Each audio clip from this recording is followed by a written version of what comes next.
So, ayan guys, katapos natin nag-pollinate ng ating Indonesian variety. Ito siya guys. Ayan siya.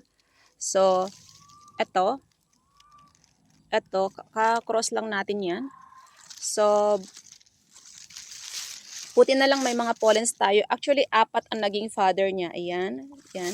So, ipakita ko sa inyo yung mga tatay ng ating caladium. Ito, isa ito. Saan yung green? Ito. Green lang siya guys, pero Thai variety ito. Malaki din ang kanyang dahon. Tapos, ito pa. Ito yung dahon. Ayan. So, black, long leaf. Ito naman is ating variegated na long leaf. Ayan yung isa sa father. Sa pangatlo, so, 4 eh. So, yung pang-4, ito yung Indonesian variety. Magkapatid din ito. Kapatid din niya yun. So, ayan siya. Ito yung mga ano natin guys. Ayan. Laki nito oh. Ayan. So, meron tayong i-expect na DL dyan. So, double leaf. Tuwang-tuwa ako pag double leaf. Kasi minsan, yung pagka-double leaf nila, kakaiba. So, maraming mystery when it comes sa caladium guys. Yan ang nakakatuwa talaga sa kanila. Galing. Ayan na. So, ito, wala akong nakuha. I think, I don't know. Maybe ayaw talaga magbigay na doble cara. Ang hirap talagang i-pollinate na itong si doble cara. Wala talaga akong ano. Kahit palagi siya namumulaklak, bibihira siyang nagtatagumpay sa pagpo-pollinate ko. I don't know.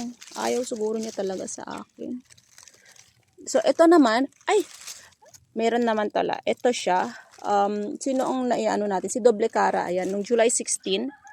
Hopefully, tuloy-tuloy na po ito.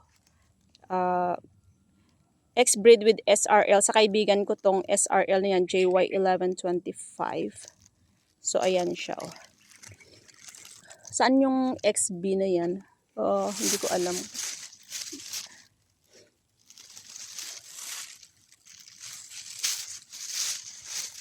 Yan, ang dami ko rin nabili noon sa aking kaibigan na, ano, yung mga caladium. Hello. Ito ang antayin natin. Okay. Antayin ko yung kanyang, wala, no. Nag-yellow na yung kanyang dahon, guys. So, tatanggalin natin yan. Isa pa na, ano yan.